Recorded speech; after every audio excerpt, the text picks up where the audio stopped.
बाजार में ठोस तेजी के लिए हम इतने तरस गए हैं कि जैसे ही बाजार में थोड़ी बहुत भी रौनक लौटती है ना, या फिर गिरावट थम जाती है, तो हम बड़ी उम्मीद लगा बैठते हैं और फिर मान बैठते हैं कि अब गिरावट शायद बीते दिनों की बात हो गई। कुछ ऐसा ही बाजार के इस हफ्ते की चाल को देख करके हम लोग सोचने लगे हैं। लेकिन हमारी ये सोच कितनी सही है? इसके पीछे क्या कोई ठोस आधार है क्या? या फिर हमारी सोच गलत है? तो उसके पीछे क्या डर है जो अभी ये बना हुआ है? अगले हफ्ते से अर्निंग्स सीजन शुरू हो रहा है, जिसमें कंपनियां अपने नफा नुकसान का हिसाब किताब देंगी। इस अर्निंग सीजन से किन किन सेक्टर की दशा और दिशा तय होगी। एक बात और, बाजार में ये जो आईपीओ की भरमार सी आ गई है ना, उसमें आपको क्या करना है और क्या नहीं करना है। आज आवाज अड्डा में इन्हीं सारे मुद्दों पर करेंगे चर्चा। नमस्कार, मैं हूं लक्ष्मण राय और चर्चा में शामिल हूं हमारे साथ market expert Sudeep Bandopadhyay ji, Anil Rai ji, SW capital के director general doctor Pankaj Jain साहब, मार्केट स्मिथ इंडिया के head equity research Mayuresh Joshi ji जुड़ेंगे और साथ ही साथ हमारे मैनेजिंग एडिटर अनु सिंगल साहब हमारे साथ जुड़ेंगे। आप सही मेहमानों का बहुत बहुत स्वागत हमारे शो में। शुरुआत में अनु सिंगल सर आपसे करना चाहूँगा कि क्या लग रहा है बाजार के सेंटिमेंट को देख करके, कुछ डर कम हुआ है, सुधरता हुआ दिख रहा है? लक्ष्मण जी, देखिए, ये मार्केट जो है ना, ये बहुत विचित्र है। आपको याद होगा, हम लगातार अड्डा में आपसे बात करते आए हैं। एक समय आया था जिसमें मार्केट ने 9 दिन तक आपको बैक टू बैक रैली दी और कुछ करने की ज़रूरत नहीं थी, सिर्फ अपने लॉन्ग पोजीशन को होल्ड करके आपको एक प्रीवियस डे के लो को स्टॉप लॉस रखना था। उसके बाद 8 दिन तक हमने बैक टू बैक मार्केट में डाउन डेज देखे, जिसमें रोज़ लगातार निफ्टी ने लोअर लो और लोअर हाई बनाए। सिचुएशन बदली बुधवार को आरबीआई गवर्नर साहब की एक शानदार पॉलिसी के बाद, जिसमें बैंक निफ्टी में एक बड़ी रैली आई और हमने एक ही कैंडल में 3 दिन की कैंडल रिवर्स की और हमारा व्यू पॉजिटिव हुआ। वेडनेसडे भी हमने एक व्यू ये लिया था कि आप इस मार्केट में अब लॉन्ग पोजीशन कैरी करें, शॉर्ट वाली स्विंग पूरी हो चुकी है। आज सुबह भी यही व्यू था, हालांकि सुबह एक गैप डाउन था कि ट्रेड अब पॉजिटिव है। अब हमें नहीं पता कि ये स्विंग कहाँ तक जाएगा। हो सकता है कि 25,000 तक जाए, हो सकता है 25,500 तक जाए, या हो सकता है वहाँ भी ना जाए और मंडे से वापस मार्केट गिर जाए, हमें नहीं पता। लेकिन एक चीज़ जो हमें पता है कि इस मार्केट में जो स्विंग काम कर रही है वो 8-8, 9-9 दिन की स्विंग आ रही है। अभी तो 2 ही दिन हुए हैं इस मार्केट को। अगर वो टेक्सचर कंटिन्यू करेगा, और अक्टूबर जाना जाता है बड़े मूव्स के लिए, अगर वो टेक्सचर कंटिन्यू करेगा तो मेरा ये मानना है कि अब आपको इस मार्केट में लॉन्ग रहना है जब तक मार्केट आपको ना निकाले, यानी कि जब तक प्रीवियस डे का लो ना टूट जाए। हालांकि 2 चीज़ें आपने बड़ी साफ तौर से एक तरह से कहें कि डिस्क्लेमर दे दिया कि आपको नहीं पता कि बाजार स्विंग कब तक रहेगा। हो सकता है बाजार ऐसे ठोस तरीके से चलता रहे, हो सकता है कि बाजार गिर जाए। तो ये एक बड़ा ही असमंजस स्थिति रहती है। सुदीप सर, आप कैसे देख रहे हैं इस सारे मूवमेंट को? जी, बिल्कुल सही जो अनुज जी ने बताया। मार्केट को प्रेडिक्ट करना बहुत ही मुश्किल है। बहुत सारे अनसर्टनिटीज मार्केट में है। एक तो यूएस से पॉलिसी जैसे जैसे आ रहे हैं, वो बिल्कुल अनएक्सपेक्टेड लाइंस पे है और कंटिन्यूअस स्ट्रीम ऑफ ट्वीट या जो ट्रुथ सोशल में प्रेसिडेंट का पोस्टिंग आता है, उसके जरिए पॉलिसी मालूम होता है हर रोज सुबह क्या पॉलिसी हो रहा है किस चीज की, और there is a stream of announcements, और इसको प्रेडिक्ट करना मतलब किसी के बस का नहीं है। और इसके साथ साथ एफआईआईज की तरफ से जबरदस्त सेलिंग इंडियन मार्केट्स में चल रहा है, वहां पे भी बहुत ज्यादा रुकावट देखने को नहीं मिल रहा है। सो ये 2 अनिश्चयता मार्केट को नेगेटिव टेरिटरी में ले जाता है। पर इसके साथ हमारे डोमेस्टिक इकोनॉमी में डोमेस्टिक जो फैक्टर्स हैं, वहां पे बहुत सारे पॉजिटिव्स हैं। जैसे पिछले हफ्ते इस हफ्ते पहले आरबीआई की पॉलिसी आए थे और वहां पे बहुत सारे पॉजिटिव्स मार्केट को मिले थे और मार्केट में एक मूड चेंज हो गया था मार्केट का, और मार्केट में एक पॉजिटिव मोमेंटम देखने को मिला था। अब आगे देखना होगा कि कॉर्पोरेट नतीजे कैसे आते हैं। बाकी जो global announcements, global news flow है, उस पे तो हमारा कोई कंट्रोल नहीं है, कमेंट भी नहीं कर सकते। पर डोमेस्टिक जो रिजल्ट्स है, कॉर्पोरेट रिजल्ट, जो कि एंड ऑफ दिस वीक से आना चालू हो जाएगा, वहां पे बहुत नजर रहेगा और वो भी मार्केट का मूड, मार्केट का कैरेक्टर चेंज कर सकता है। ये रिजल्ट कैसा रहेगा, रिजल्ट मार्केट के मूड को चेंज कर सकता है, इस पे मैं आगे चल कर के आऊँगा। लेकिन जो बाकी के फैक्टर हैं जो बाजार को गिराने के लिए जिम्मेदार माने जाते थे, एफआईआईज, चाहे ट्रम्प फैक्टर, वो सारे फैक्टर तो अभी भी बने हुए हैं। तो ऐसे में हम लोग क्या मान के चला जाए, जो हम लोग अभी कह रहे हैं तनुज जी कि अक्टूबर के दिनों में बाजार एक अच्छे मूव के लिए जाना जाता है, पंकज जैन साहब, वो इस बार मिथ टूटेगा या फिर उसको फिर साबित किया जाएगा? नमस्कार Laxman ji, thanks for having me जी, ऑन द नमस्कार। शो। देखो, मेरे को लगता है कि जो अक्टूबर एक फेस्टिव मंथ हैगा and I hope equity market में भी ये फेस्टिविटी बनी रहे, बट बहुत ज़्यादा मेरे को ऑप्टिमिज्म नहीं है। आई थिंक मार्केट्स जो हैं काफ़ी एक आई वुड से एक दायरे में, एक टेक्निकल ड्रिवन ज़्यादा मार्केट हो गई हैं इस टाइम, काफ़ी वॉलेटाइल मार्केट्स हो गई हैं, काफ़ी डायनेमिक रोटेशन चल रही है between the stock sectors and what we call within a range of 1000 Nifty points. So एक रनअवे रैली अक्टूबर में एक्सपेक्ट करना, जिसमें हम देख रहे हैं कि एफआई जिस तरह की रिलेंट्रेस रैली एफआई सेलिंग एफआई की तरफ से चल रही है। सितंबर के महीने में अगर आपने आंकड़े देखे हो, करीब 32,000 या 33,000 करोड़ की ऑलमोस्ट कंसिस्टेंट सेलिंग एफआई की तरफ रही है। और अगर हम पिछले 12-13 एक मंथ की बात करें तो ऑलमोस्ट 21 से 22 बिलियन डॉलर की एफआईज कंसिस्टेंट सेलिंग कर चुके हैं। तो उसमें कहीं ना कहीं एक थमाव आना पड़ेगा। किस वजह से वो थमाव आएगा, कब एक पॉज आएगा, कब वो पॉज यू टर्न में बदलेगा, I think that is anybody's guess. और उसके कई एक कारण हैंगे, क्या वो कारण अक्टूबर में रिवर्स हो पाएंगे मेरे को नहीं लगता। एक तो सबसे बड़ा फैक्टर रहेगा Q2 के अर्निंग्स। मेरे को अगर एवरेजली अगर मैं ऑन अ ब्रॉडर स्केल करूं, क्या बहुत स्ट्रॉन्ग अपेक्षा से ज़्यादा अच्छे रिजल्ट आ सकते हैं? I have my doubts. जिस तरह की इकोनॉमी पिछले 3 महीने में रही है, मेरे को नहीं लगता कि बहुत ज़्यादा इंकरेजिंग स्ट्रॉन्ग रिजल्ट्स आएंगे। ठीक है, कुछ एक पॉकेट्स, कुछ एक sectors, something like autos, auto ancillary, कुछ एक पॉकेट्स हो सकता है आउट परफॉर्मेंस दिखाते, बट जनरली मेरे को नहीं लगता। But commentary would be more important. किस तरह की मैनेजमेंट कमेंट्री आती है, how much optimism they execute for Q3 के आने वाले महीने में, आई think that would be important. FIIs की तरफ से किस तरह की सेलिंग रहती है, that would be important. Trump की तरफ से कोई नए बयान आते हैं, ऐसी अटकलें लग रही हैं मार्केट में कि कहीं ना कहीं बहुत दिनों से ऐसा चल रहा है कि नवंबर में कहीं ना कहीं, I don't have any logical और साइंटिफिक रीजनिंग फॉर दैट, कि नवंबर में कहीं ना कहीं एक छोटा मोटा agreement, we could have some kind of agreement, that could be a catalyst, that could be a trick. So there are many ifs and buts. और सबसे बड़ा जिस तरह के अब आईपीओज आ रहे हैं अगले हफ्ते में, 30,000 करोड़ के आईपीओज लिक्विडिटी मार्केट से सकआउट हो जाएगी उससे। So things are not very encouraging, not very rosy. अगर मार्केट में ज्यादा रैली आती है यहाँ से, जो 25,000 के आसपास निफ्टी है, और 400-500 पॉइंट रैली आती है, I think I would tell my clients to book some kind of short term position rather than get into those position. So एक रेंज में मेरे को लगता है मार्केट बनी रहेगी, और I think I would be more cautious than optimistic. But जैसा मैंने 2-3 हफ्ते पहले भी आपके कार्यक्रम में कहा था, अगर हम जनरल रिस्क रिवॉर्ड रेशो देखें हमारी मार्केट्स के लिए अगले 6 महीने के लिए, I think risk reward ratio काफी एनकरेजिंग है। अगले 6 महीने के व्यू से अच्छे सेक्टर में पैसा लगाया जाएगा तो काफी अच्छा पैसा बन पाएगा। मयूरेश जोशी जी, आपकी क्या राय है इस मुद्दे पे?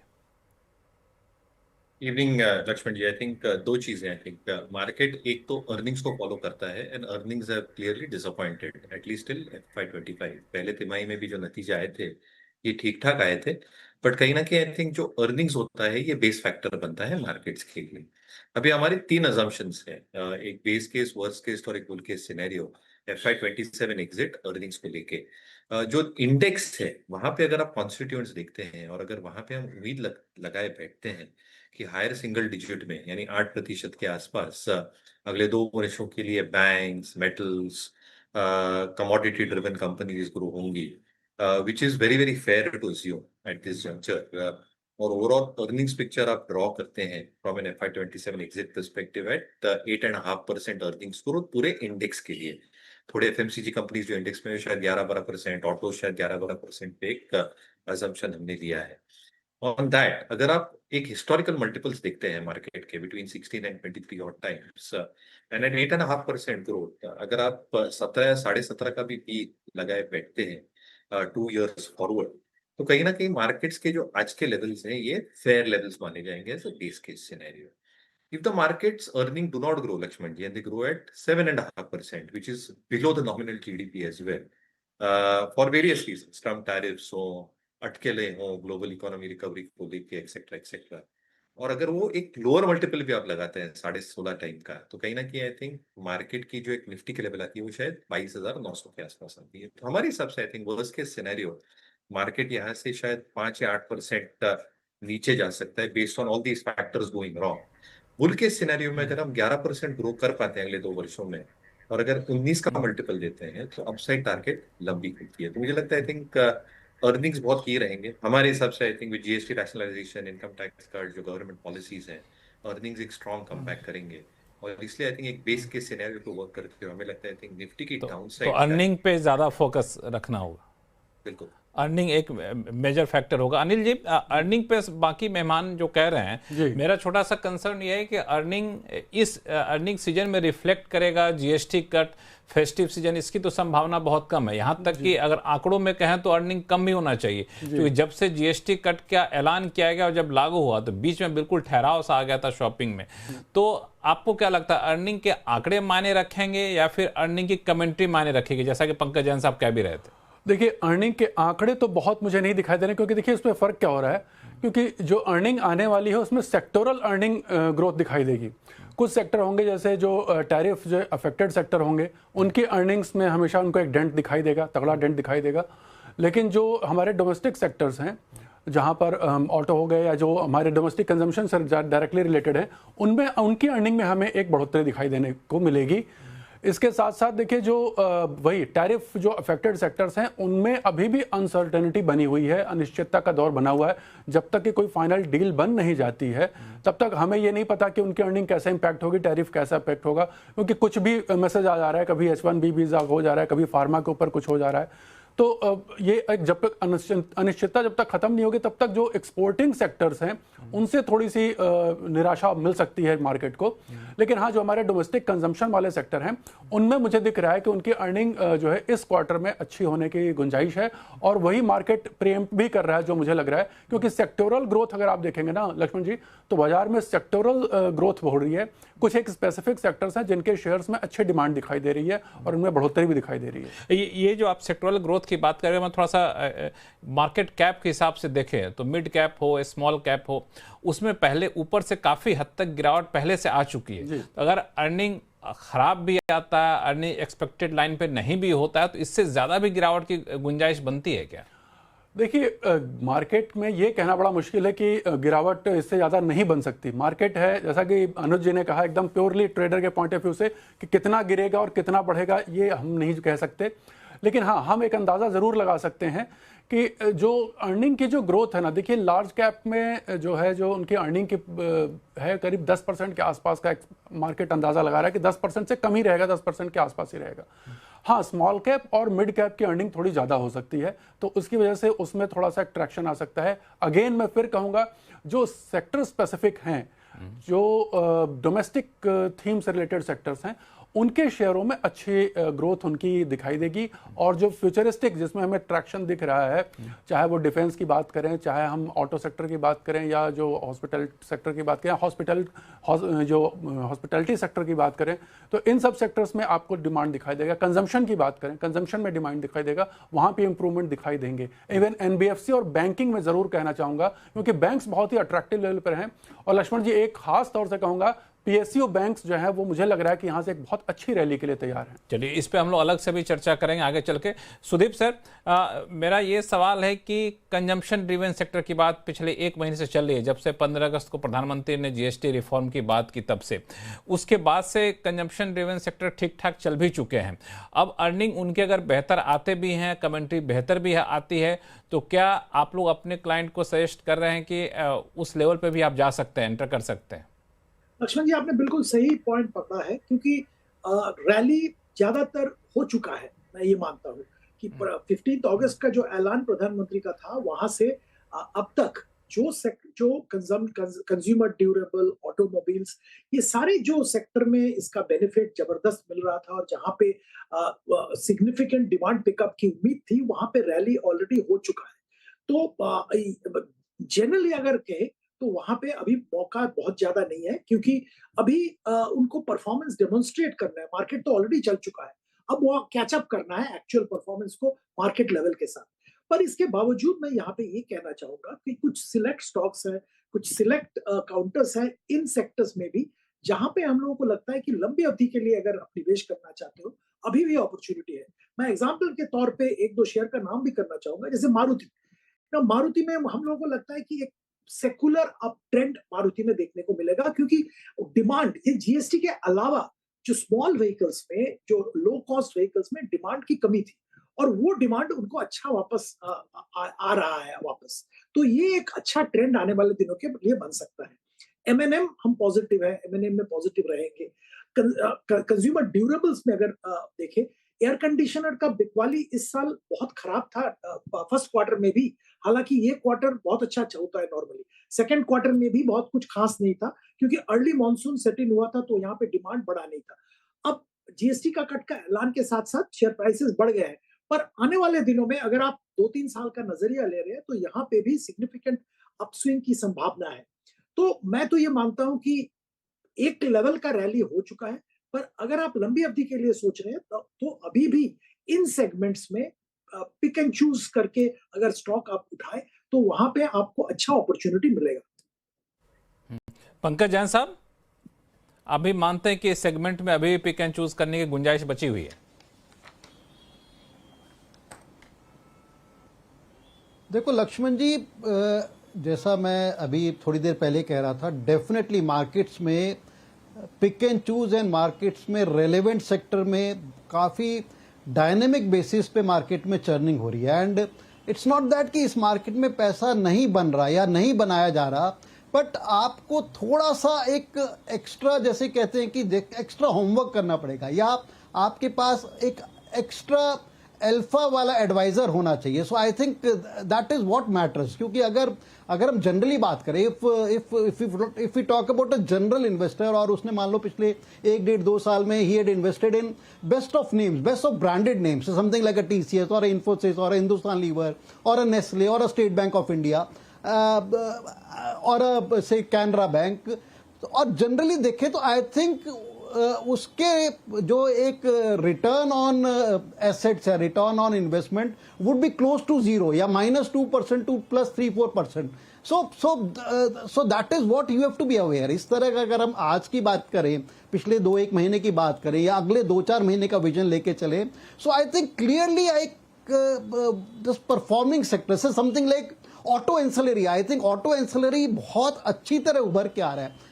मैं नहीं कह रहा कि हर auto ancillary stock, but there are very relevant auto ancillary stocks which are doing well. बहुत अच्छा बेस बना है, अपने ऑलमोस्ट 52 वीक हाइस के पास हैं। They have been churning good growth और बड़े अच्छे रेवेन्यू मल्टीपल्स की बात कर रहे हैं, और ये जीएसटी का जो इफेक्ट आया है वो उनको मिलेगा, और खास तौर से जिस तरह का एक एक्सपोर्ट हब इंडिया बनता जा रहा है। So that is one sector.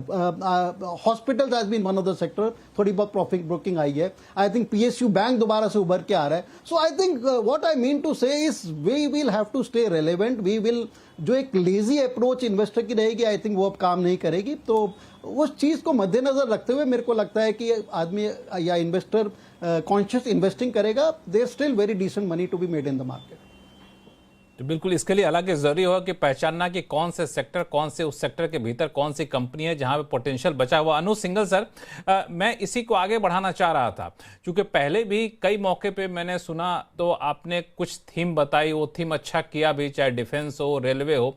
तो अभी आपको क्या लगता है कि ये जो ट्रेडिशनल सेक्टर है उससे आगे बढ़कर हम किसी थीम पे बेट करें तो ज़्यादा अच्छा होगा? चूंकि आपने देखा होगा वीकेंड में खबर भी आई कि सरकार की जो इलेक्ट्रॉनिक कंपोनेंट मैन्युफैक्चरिंग स्कीम है उसमें 1,15,000 करोड़ रुपए से ज़्यादा के इन्वेस्टमेंट प्रपोजल आए, फिर ग्लोबल कैपेबिलिटी सेंटर बनाए जा रहे हैं। तो यहाँ पे इन्वेस्टर्स को इन सारे उभरते सेक्टर पर ध्यान देना चाहिए, या फिर लगता है कोई और सेक्टर आपके हिसाब से जहाँ पोटेंशियल अभी भी है? देखिए, जीसीसी तो एक बड़ी थीम रही है, डेटा सेंटर, जीसीसी, और ये आईटी से कुछ जुड़े हुए सेलेक्टिव प्लेज, ईएमएस से जुड़े हुए। लेकिन अगर मुझे आप पूछेंगे लक्ष्मण जी, तो मैं बेट करूंगा स्ट्रॉन्गर एनबीएफसीज पर। कारण जो आरबीआई ने आकर कहा कि हम आगे भी ग्रोथ के लिए तैयार हैं, सपोर्ट करने के लिए, और जिस तरीके से आप देखिए, आप आंकड़े देखिए, आप ऑटो कंपनियों के सेल्स के आंकड़े देखिए, रिटेल कंपनियां बहुत शानदार आंकड़े दे रही हैं लक्ष्मण जी। और अगर आप कभी भी किसी क्रोमा स्टोर में चले जाएं, आपको सबसे पहले वहाँ बजाज फाइनेंस का आउटलेट दिखेगा इंस्टेड ऑफ कोई और किसी चीज़ का। तो ये NBFCs जो स्ट्रॉन्गर NBFCs हैं, auto finance companies, home finance companies और कंज्यूमर फाइनेंस कंपनीज, मेरा ये मानना है कि सबसे स्ट्रॉन्ग सेक्टर यहाँ से ये वाला होगा। मयूर जोशी जी, नहीं, कंप्लीटली एग्री। आपकी क्या राय? I completely agree. मुझे लगता है I think autos as a universe में एक अच्छी बढ़ोतरी हमें ऑलरेडी देखने मिली है फ्रंटलाइन नेम्स में, और ये प्रीएम्प्ट कर रहे हैं कि जो एक पूरा बिजनेस ट्रांजिशन हो रहा है, यानी जीएसटी रैशनलाइजेशन के पहले जो एक नेगेटिव या फ्लैटिश ग्रोथ काफी कंपनीज एक्सपेक्ट कर रही थी, यहाँ पे high single digit positive volume growth आ सकती है। और काफी नंबर्स, सितंबर तो एक बहुत स्टार्ट है, क्योंकि नवरात्रि के 9 दिनों में आई थिंक एक बहुत एक्सुबरेंस हमें देखना मिला है। बट जैसे फेस्टिविटीज कंटिन्यू होंगी, दिवाली आएगी अक्टूबर में और सेकंड हाफ में, जैसे पूरे रेट रैशनलाइजेशन का माहौल और भी आई थिंक सीप इन होगा, कहीं ना कहीं आई थिंक ये बहुत पॉजिटिवली रिफ्लेक्ट करेगा ऑटो नंबर्स में, जो मार्केट भाग के चल रहा है। तो कहीं ना कहीं जिनके पास फ्रंट लाइन नेम्स है, आप कोई भी स्टॉक पकड़ के चले, मैंने वो मारुति हो, हुंडई इंडिया हो, टीवीएस हो, हीरो हो, आई think a large part of this universe should do well. इसके साथ साथ ऑटो एंसिलरीज, क्योंकि ये ऑटो पार्ट्स देंगे, वॉल्यूम बढ़ेंगे तो ऑटो एंसिलरीज की बिक्री में भी एक पॉजिटिव प्रभाव देखने मिलेगा। प्लस रिप्लेसमेंट मार्केट, जो ऑटो एंसिलरी कंपनीज के लिए एक बेनिफिशियल फैक्टर होता है विद हायर मार्जिन्स, ये भी एक सिग्निफिकेंट इम्पैक्ट लेके आ सकता है नंबर्स को लेके। Autos as a space should continue doing well. जहां तक रिटेल का सवाल रहा है, I think you just seen updates, जो कंजम्पशन स्प्री है ये शायद सेकंड हाफ में, स्पेसिफिकली तीसरे और चौथे तिमाही में, ये अच्छी खासी देखी और महसूस की जाएगी। एप्पल मेकर्स, आज वी मार्ट रिटेल ने एक अच्छी गाइडेंस दी है, तो कहीं ना कहीं आई थिंक जो डोमेस्टिक एप्पल मेकर्स है, वी मार्ट हुए, विशाल मेगा मार्ट हुए, जिनके पास एक तड़का है एपरल्स का, एफएमसीजी का, ग्रोसरीज का, rural consumption coming back, semi urban consumption coming back, और ये सारे सेगमेंट्स ये वही तबके में है जहाँ पे कंजम्पशन बूम आ सकता है। तो मुझे लगता है कि रिटेल और ऑटोज में जो एक जेन्युइन कंजम्पशन बूम है, ये स्टिकी रह सकता है in the sense that it will be structural, और ये नंबर्स में रिफ्लेक्ट करेगा। तीसरे और चौथे तिमाही में Q2 थोड़ा नरम रह सकता है, but Q3 Q4 commentaries will be very very. हालांकि मयूरेश, मैं एक सवाल पूछना चाहता हूं आपसे, चूंकि आप इक्विटी पे काफ़ी पैनी नज़र रखते हैं, कि हम लोग ट्रेडिशनल सेगमेंट पे ध्यान दे रहे हैं, ऑटो हुआ, ऑटो एंसिलरीज है, जब से मार्केट देख रहा हूं तब से इसके बारे में सुनता आ रहा हूं। आप लोग कुछ नई चीज़ों पर नज़र डालते हैं या फिर भरोसा नहीं होता इसलिए आप लोग इग्नोर करते हैं? उदाहरण के तौर पे मैं आपको बता रहा हूं, जैसे रेयर अर्थ पे सरकार का फोकस काफ़ी ज़्यादा बढ़ रहा है, ग्लोबल सेंटर जो बनाया जा रहा है, कैपेबिलिटी सेंटर बनाया जा रहा है, अभी शुरुआती स्टेज पे है, यहाँ पे लोगों का इंटरेस्ट काफ़ी ज़्यादा आ रहा है। तो इन सब सेगमेंट में जानबूझ के हम लोग अभी वेट एंड वॉच में रहते हैं या फिर नहीं, वहाँ पोटेंशियल नहीं दिख रहा होता? नहीं, पोटेंशियल तो हो सकता है। देखिए, दो चीजें होती है लक्ष्मण जी, आई थिंक। एक होता है जो एक्सपेक्टेशन है इन टर्म्स ऑफ ये सारी चीजें जो पॉजिटिवली प्ले आउट हो, बट हमें ये भी जानना चाहिए कि ये सारी चीजों के लिए एक जेस्टेशन पीरियड, यानी जो एक टाइम पीरियड रहता है, बहुत लंबा रहता है। ये कैपिटल इंटेंसिव प्रोजेक्ट्स हैं जहाँ पे केपेक्स अच्छा खासा लगेगा, फिर इसकी रिसर्च होगी, माइनिंग होगी, ड्रिलिंग होगी, और उसके बाद आई थिंक जो रिजल्ट्स आएंगे बैक एंडेड आएंगे। अच्छा, रिजल्ट्स क्या आते हैं, किस मात्रा में आते हैं, ये कहना अभी थोड़ा प्रीमेच्योर हो सकता है, और इसलिए I think markets immediately react तो कर देता है, but then I think they fall back saying कि ये सारी चीजें होने के लिए काफी समय लगने वाला है। एक और भी थीम मैं ऐड कर दूं आपके आपके पूरे कॉन्टेक्स्ट में, data centres as a theme is expected to pick up steam, क्योंकि काफी कंपनीज डेटा सेंटर्स में आई थिंक अच्छी खासी इन्वेस्टमेंट्स कर रहे हैं। Power as a theme will grow in India, और इसलिए आई थिंक ये जो पूरी एंसिलरी स्पेस है, एनर्जी स्टोरेज हुआ, डेटा सेंटर्स हुआ, I think is going to be a new emerging theme going forward, क्योंकि सरकार का केपेक्स कंटिन्यू होने वाला है, उनके टारगेट्स फिक्स्ड है, एमिशन नॉर्म्स के टारगेट उनको मीट करने हैं ग्लोबल लेवल पे, और इसलिए मुझे लगता है I think with in power as a theme, leaving aside a few quality players out there, I think energy storage solutions हुआ या डेटा सेंटर्स हुआ, ये आई थिंक अपकमिंग थीम्स हो सकती है जो अर्निंग्स को और केपेक्स प्लान्स को आई थिंक सपोर्टिव करती है। अनिल जी कुछ जोड़ना चाहते हैं? जी, जैसा भी मयूरेश जी ने कहा कि डेटा सेंटर और पावर की थीम चलने वाली है, तो यहाँ पर एक और सेक्टर मैं कहूँगा जो अभी बहुत तेजी से मेरे ख्याल से इसमें एक अट्रैक्शन आने वाला है, वो है मेटल का। देखिए, मेटल में अगर आप देखें तो केवल आयरन स्टील की बात नहीं करेंगे हम, अदर देन नॉन मतलब स्टील की सेक्टर की बात करें, उसमें देखिए कॉपर और एल्यूमिनियम, ये दोनों ही डेटा सेंटर और पावर से डायरेक्टली रिलेटेड है। स्पेशली कॉपर को मैं देख रहा हूँ कि आने वाले समय में इस पर बहुत ज़बरदस्त डिमांड आने वाली है। डेटा सेंटर में जितना शार्प डेवलपमेंट होगा उसमें कॉपर की बहुत ज़्यादा डिमांड रहती है। पावर सेक्टर में एल्यूमिनियम कॉपर दोनों की बहुत ज़्यादा डिमांड रहती है। तो और साथ में जो सिल्वर के रेट जिस तरीके से बढ़ रहे हैं, तो जो सिल्वर से कि माइनिंग से रिलेटेड कंपनीज है वहाँ पे तो मुझे पूरे मेटल पैक में ना एक बहुत अच्छा ट्रैक्शन दिखाई दे रहा है। और मार्केट में कहीं ना कहीं, जैसे आज भी मैंने देखा कि मार्केट में इन सेक्टर्स में एक अच्छा डिमांड देखने को मिला। तो इस पर थोड़ा ध्यान देना है कि आने वाले समय में मुझे लग रहा है कि मेटल के जो है नॉन फेरस में काफ़ी अच्छा एक डिमांड देखने को मिल सकती है, और स्पेशली कॉपर और एल्यूमिनियम मेरा फोकस रहेगा। हाँ, तो ये एक फोकस रहेगा। हालांकि जब आप लोग चर्चा कर रहे थे तो मुझे बार बार ध्यान मेरा सुदीप जी और पंकज जैन की तरफ जा रहा था। उन दोनों आदमी ने एक जो एफआई वाली बात कही ना, मैं थोड़ा सा उस पर क्लैरिटी लेना चाह रहा था, क्योंकि मैं एफआई के ट्रेंड को, एफआई के जाने आने के पीछे की वजह को मैं क्लोजली मॉनिटर कर रहा था, कि चूंकि इसका पॉलिसी और इंटरनेशनल रिलेशन से भी नाता रिश्ता रहा है। सुदीप सर, मैं सबसे पहले आप ही के पास आऊँगा। एफआई भारत में क्यों आएंगे पैसा लगाने, इसके क्यों नहीं आएंगे, इसके पीछे दो लॉजिक मेरा है। पहला कि आपका रूपी डॉलर इंडेक्स का देख लीजिए क्या स्थिति है। दूसरा कि यहाँ पे आप कैपिटल गेन्स टैक्स आपको देना पड़ेगा। तो ये सारी चीज़ों को मिला के देखें तो जब तक इंडियन मार्केट में 20-25% का रिटर्न नहीं मिले तब तक वो हमारे पास क्यों आना चाहेंगे। मैं नेगेटिव नहीं हो रहा, मैं बस सवाल पूछ रहा हूँ आपसे। लक्ष्मण जी, आप बिल्कुल सही कह रहे हैं। दोनों फैक्टर जो आपने बोले बहुत सही बात है। एक तो रुपी जबरदस्त डिप्रिसिएशन हुआ है पिछले करीब 1-1.5 महीने में, और ये एफआईआईज के लिए बहुत बड़ा डेटरेंट होता है। उनका रिटर्न का एक बड़ा हिस्सा निकल जाता है अगर रुपी डिप्रिशिएट करता है। साथ साथ कैपिटल गेन्स टैक्स जिसका जिक्र आपने किया वो भी रेलेवेंट रहता है। पर देखिए, इसके साथ में ये तो नेगेटिव फैक्टर्स हैं जिसका जिक्र आपने किया। मैं पॉजिटिव साइड का भी आपको थोड़ा गिनाना चाहूंगा। पहली बात है, India undoubtedly is the fastest growing major economy in the world. तो अगर India fastest growing major economy of the world रहता है, और जैसे आरबीआई ने उस दिन आंकड़े रिवाइज किए हैं, 6.8% जीडीपी ग्रोथ का जिक्र कर रहे हैं, और इसके साथ साथ आप इन्फ्लेशन जोड़ लीजिए 3-4% के आसपास, तो करीब लगभग नॉमिनल ग्रोथ 10% के ऊपर ही आ रहा है। और 10% नॉमिनल ग्रोथ अगर इकोनॉमी में आता है तो अच्छे कंपनीज बहुत इसके ऊपर परफॉर्म करेंगे जिनका ग्रोथ सिग्निफिकेंटली हायर होगा। और इंडिया में ऐसे बहुत सारे सेगमेंट्स। एक मिनट सुदीप सर, एक मिनट रोकूंगा आपको। 10% अगर इकोनॉमी ग्रो करता है तो अच्छी कंपनियां कितना ग्रो करेंगी, आप लोगों का क्या फॉर्मूला होता है? ये डिपेंड करेगा सेक्टर, कौन सा सेक्टर क्या ग्रो कर रहा है। अगर आप तब एक रेंज, एक मैं बता रहा हूँ, ईएमएस की बात करें, ये तो 40-50% ईयर ऑन ईयर ग्रो कर रहा है। अगर आप सीमेंट की बात करें तो एक लेवल का ग्रोथ होगा, बट ऑन एन एवरेज अगर आप अच्छा कंपनी जनरली डिफाइन करना चाहे तो मैं तो मानूंगा कि 15 से 20% उसको ग्रो करना चाहिए। अगर नॉमिनल ग्रोथ इकोनॉमी में 10 है तो 15 से 20% के बीच पे एटलीस्ट ग्रोथ होना चाहिए to qualify as a good company in the current circumstances. तो अगर ये स्थिति रहा और एफआईआईज जो कि अपॉर्चुनिटी ढूंढते रहते हैं, तो उनके लिए अच्छा अपॉर्चुनिटी लॉन्ग टर्म के लिए जरूर बनेगा। और देखिए, एफआईआईज भी बहुत सारे तरीके के होते हैं। एक तो जो शॉर्ट टर्म ट्रेडिंग मेंटालिटी से आते हैं और वो लिया बेची करते रहते हैं, और वो अपॉर्चुनिटी ढूंढते हैं डिफरेंट मार्केट में। आज इंडिया में थोड़ा दिक्कत है तो वो चाइना में करेंगे, चाइना से कोरिया जाएंगे, कोरिया से वियतनाम। ये एक तरह के एफआईआईज होते हैं, ये तो आते जाते रहते हैं। पर लॉन्ग टर्म फंड्स भी बहुत है, और जो टोटल एफआईआई का इंडिया में निवेश है उसमें एक बड़ा हिस्सा ये लॉन्ग टर्म जो आउटलुक लेते हैं उनके तरफ से आता है।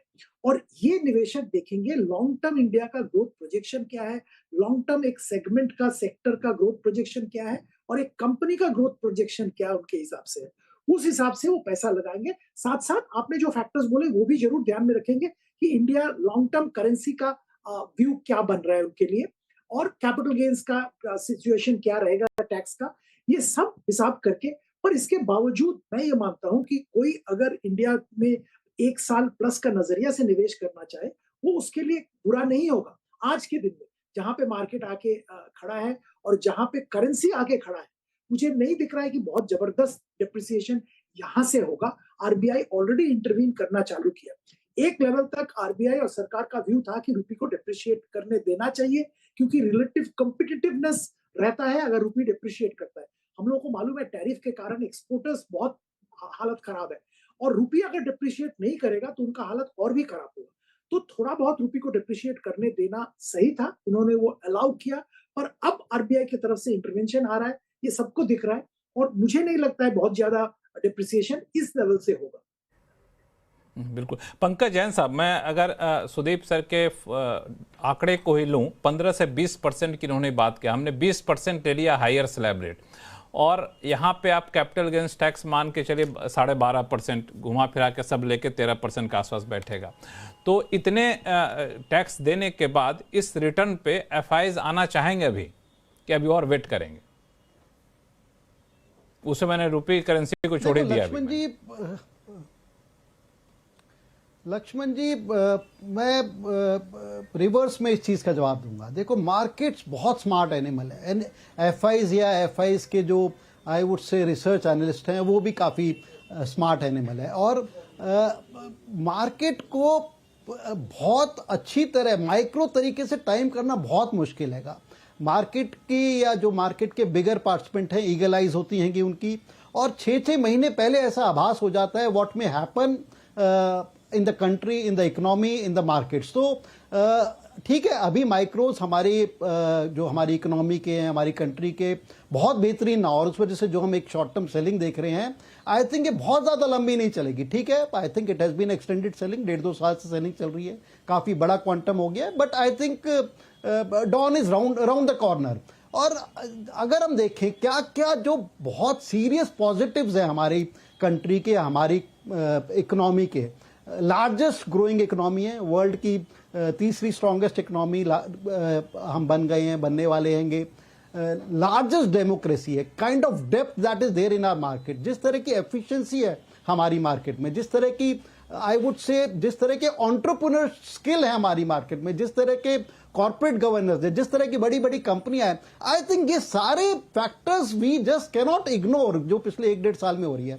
So it just a matter of time. ठीक है, अगर हम अब जो जिस तरह के आप आंकड़े दे रहे हैं, चाहे वो एक मार्केट में एक आभास है कि जब से ये कैपिटल गेन टैक्स बढ़ाया गया, that could have been one of the triggers कि मार्केट से पैसा निकला, but that is just added reason. I think जो प्रिंसिपल रीजन है, आज से 1-1.5 साल पहले मार्केट्स हमारी काफी आई थिंक हैवी हो गई थी, काफी महंगी हो गई थी हमारी मार्केट, और जब तक बाकी ग्लोबल मार्केट्स में इतनी सीरियस परफॉर्मेंस नहीं थी, what has happened in last 18 months, we should not forget Chinese market, अगर हम पिछले 12-18 महीने पीछे चले जाएं, काफी चीप हो गई थी। I think it was crying to be invested, तो काफी फंड्स वहां पर ट्रांसफर हुए। जापानीज मार्केट जो कि पिछले 10-12 साल से परफॉर्म नहीं कर रही थी, I think that has been performing very strongly for last 12-18 months. European market perform करी, यूएस मार्केट तो एक अपने ही नॉन ग्रेविटेशनल उसमें चल रही है, आई डोंट नो क्या हो रहा है। So I think there are many reasons, और हमारी इकोनॉमी में एक स्लो डाउन देखने को मिला,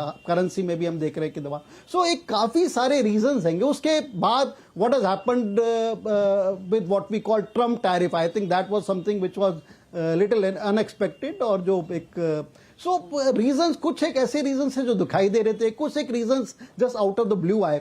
सो इन सबको हमारे को I think we have seen this kind of positioning बहुत बार देखी हमने पिछले 15-20 साल में मार्केट में, but it is just a matter of time कि हमारे रिजल्ट्स थोड़े इंप्रूव होते हैं, FI start coming back into the markets, और एक लॉन्गर टर्म विजन होता है। सो ऐसा नहीं है कि एफआईज हैव गॉन है और अगले 2-3 सालों वापस नहीं आने वाले। I think sooner or later, I think very soon they would be returning back into our markets, और ऐसा कुछ नहीं है कि हमारे देश के प्रति उनकी कोई ऐसी कोई नेगेटिविटी है। आई थिंक मनी और पैसे का कोई कास्ट और कलर नहीं होता है, मेरा ये मानना है। And India is too efficient, too strong market to ignore.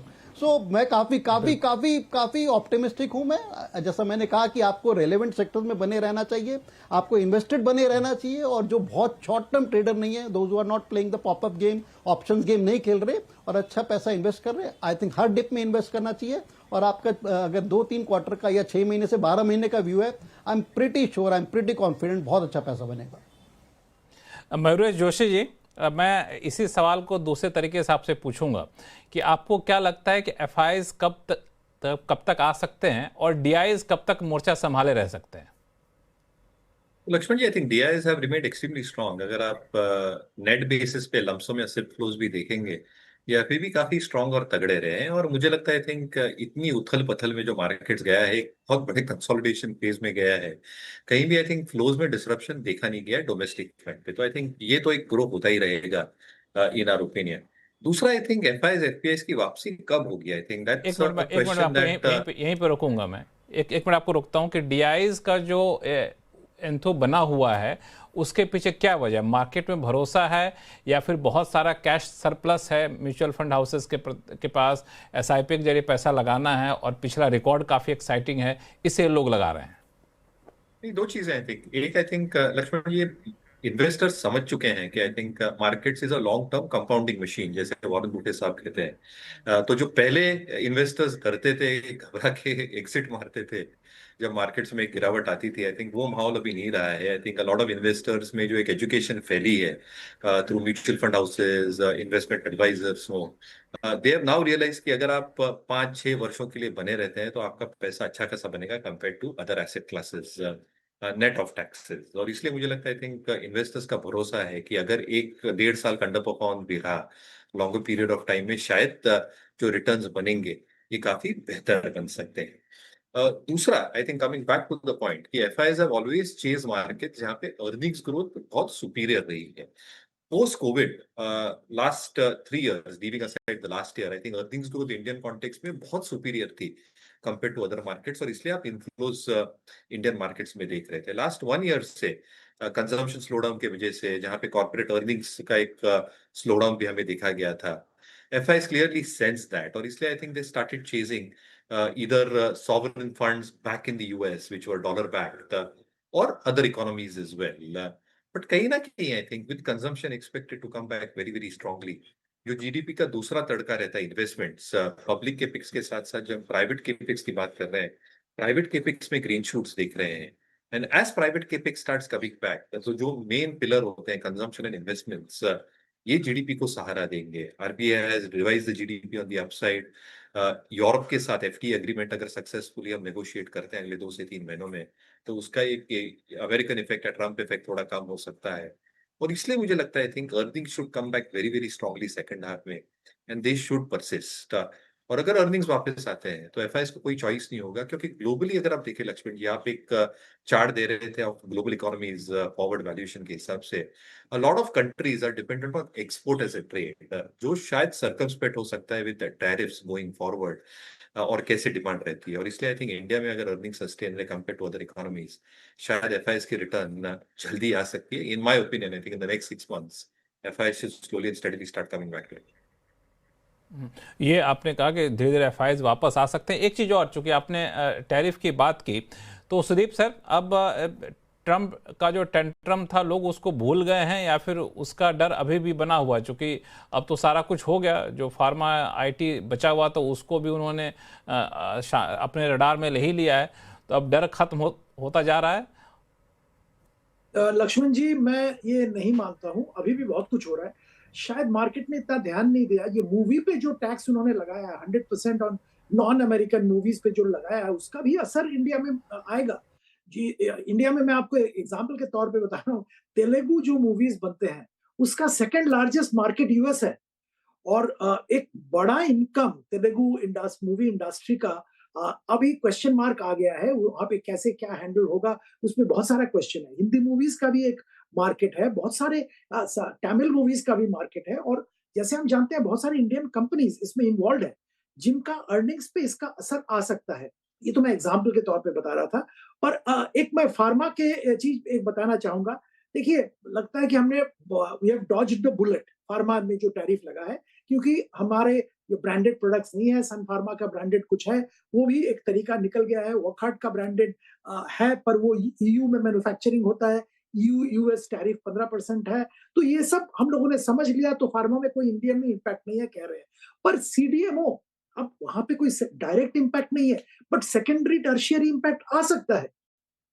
अब अगर ट्रम्प साहब सारे कंपनीज को मजबूर कर रहे हैं यूएस में इन्वेस्ट करने के लिए, तो बाय डिफॉल्ट शायद सीडीएमओ कंपनीज जो इंडिया में बैठे हैं, सीडीएमओ प्लेयर्स, उनका बिजनेस अभी यूएस बेस्ड एंटिटीज को जाना चालू हो जाएगा।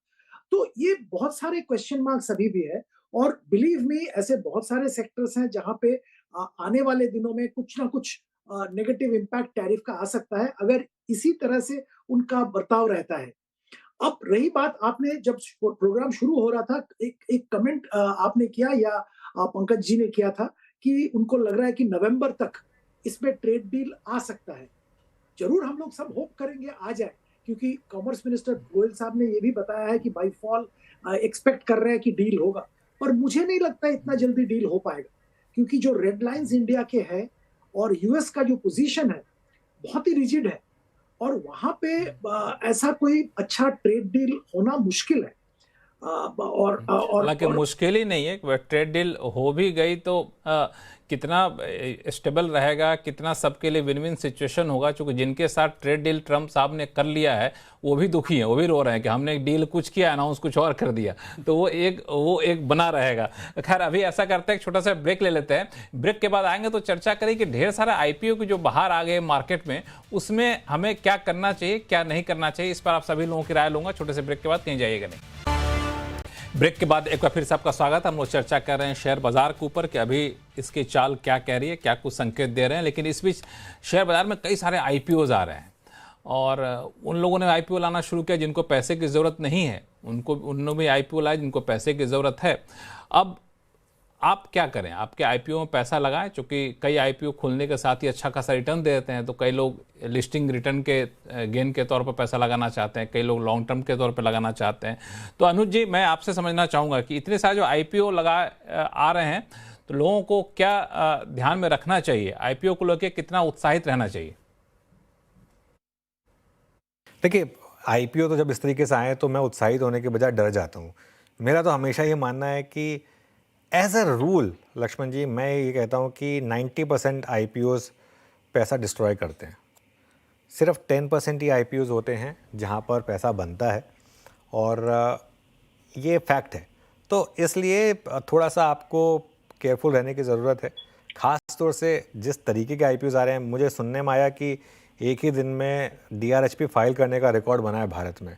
तो प्राइमरी मार्केट में बहुत एक्सूबरेंस है और ऐसे ऐसे आईपीओज आ रहे हैं। अब देखिए, एलजी आईपीओ लेकर आ रहा है। एलजी को पैसे की ज़रूरत नहीं है, लेकिन एलजी इसलिए आईपीओ लेकर आया जैसे hyundai लेकर आया था। जब आईपीओ मिल रहा है पैसा, अगर इतनी अच्छी वैल्यूएशन मिल रही है तो व्हाई नॉट, तो बहती गंगा में हाथ धोइए। इस समय ज़्यादातर आईपीओ जो है ना, वो बहती गंगा में हाथ धो रहे हैं और आपको बहुत केयरफुल रहना पड़ेगा। इस समय जो आईपीओज आ रहे हैं उनमें से 5 से 6 साल के बाद आधे से ज़्यादा कंपनियां शायद एग्जिस्ट ही ना करें, उनके ऊपर एग्जिस्टेंशियल क्राइसिस रहेगा, ये मेरा मानना है। 70, 75, 80, 90% भी स्टॉक्स गिर सकते हैं। कुछ आईपीओज जो इस लेवल पर आ रहे हैं, बहुत केयरफुल रहने की ज़रूरत है।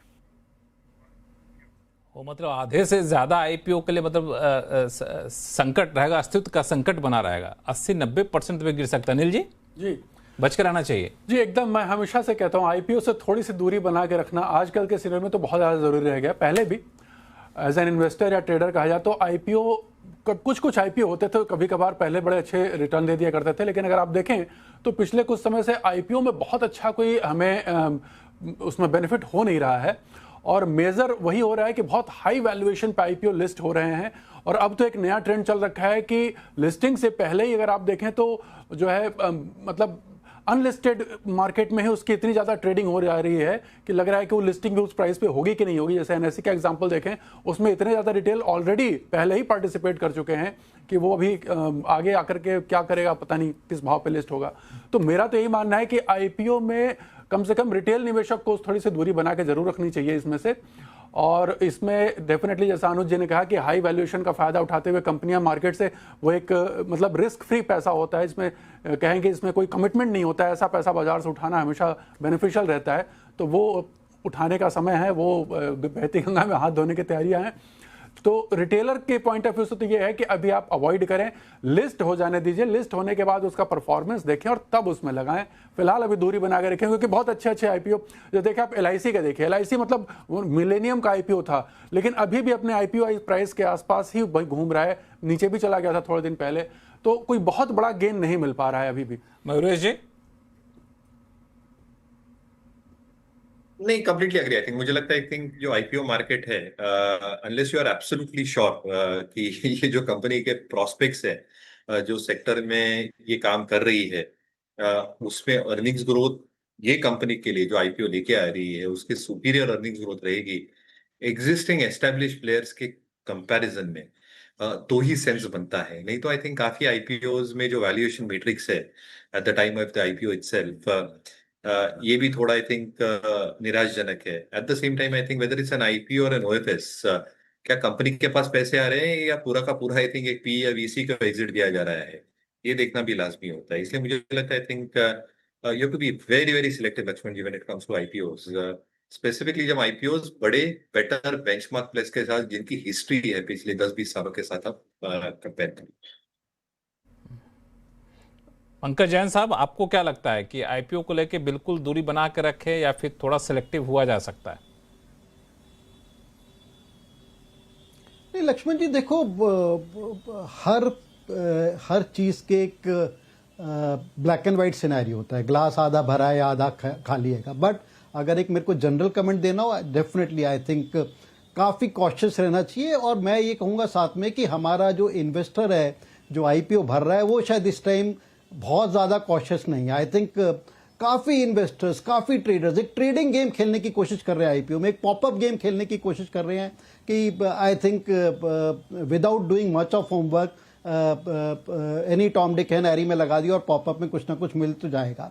That may be happening with few of the stocks, और मिल भी जाता है। बट अगर हम उसके बाद 1-2 महीने बाद देखते हैं, अभी even big big brand name, मैं किसी का नाम नहीं लूंगा, अभी HDFC बैंक की एक सब्सिडी का आईपीओ आया था, कितनी तरह बिग बैंक आईपीओ आया था, उसके बाद थोड़ा बहुत ऊपर भी गया किया एंड बिलो आईपीओ प्राइस अब ट्रेड हो रहा है। सो आई थिंक काफी सचेत रहना चाहिए। और उसका एक 2-3 कारण भी है। अगर हम हर चीज को एक थोड़ा सा लॉजिकिफाई करें तो जिस तरह की इलेक्ट्रॉनिक एज आ गई है, जिस तरह की मोबाइल इन हैंड आ गया, जिस तरह से हम इजी टू ट्रेड आ गया, इस तरह से आईपीओ भी आजकल हो गया कि just on a click of button you can apply for the IPO.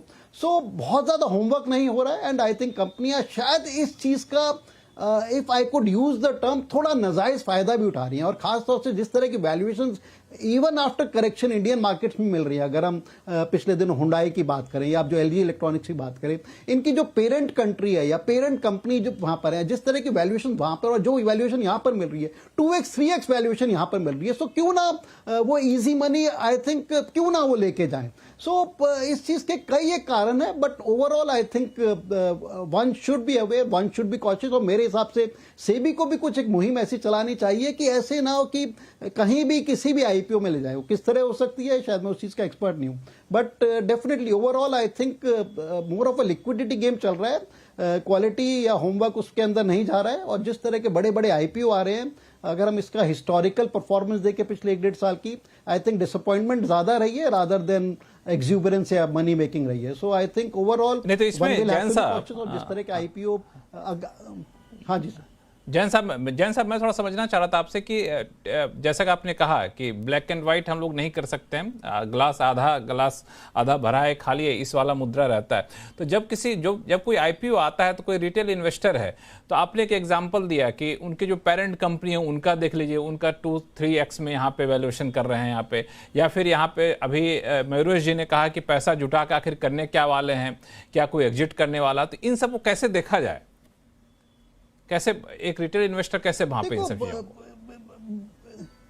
देखो लक्ष्मण जी, मुश्किल नहीं है। आई थिंक होमवर्क किया जा सकता है। और आजकल तो इलेक्ट्रॉनिक एज है, इतने सारे माध्यम पे, इतने सारे मीडियम पे, I am talking about quality information, ठीक है, बहुत सारी इंफॉर्मेशन, एक ब्लर्ड इंफॉर्मेशन भी है, एक फॉगी इंफॉर्मेशन भी है, कहीं भी कुछ भी तरह की इंफॉर्मेशन है। But there are places, there are channels, there are places, there is जहां पर हमारे क्वालिटी इंफॉर्मेशन मिल रही है regarding the product, regarding the company, regarding the promoters, regarding the value, regarding की आने वाले वक्त में किस तरह की वो हैगी।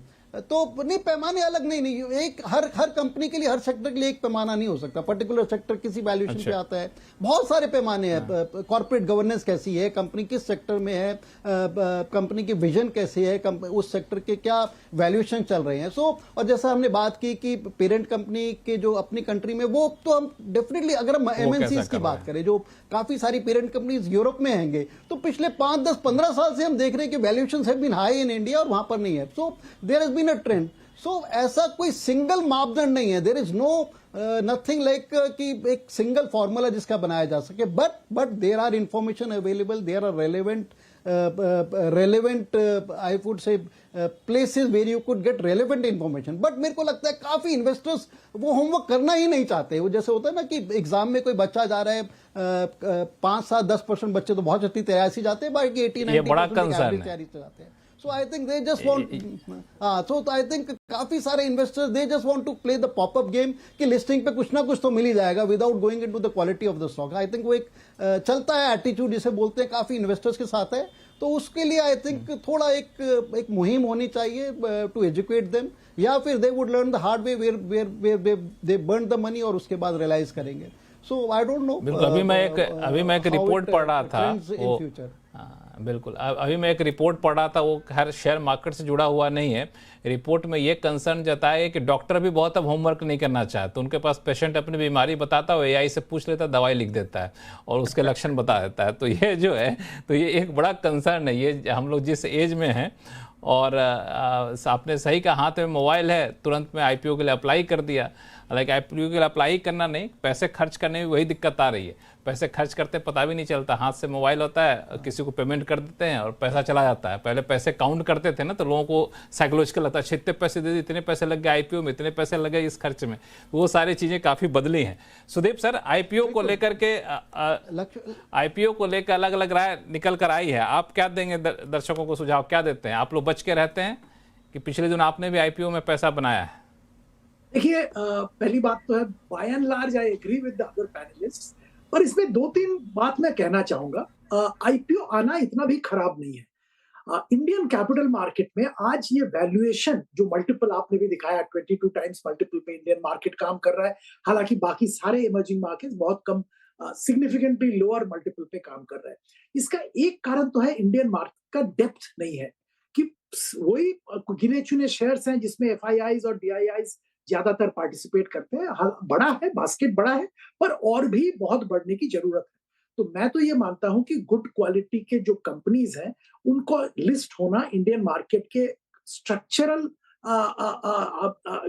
हेल्थ के लिए जरूरी है. और जितने अच्छे कंपनी लिस्ट हो इंडिया में वो अच्छा है हमारे लिए. तो एक पॉइंट तो ये हो गया.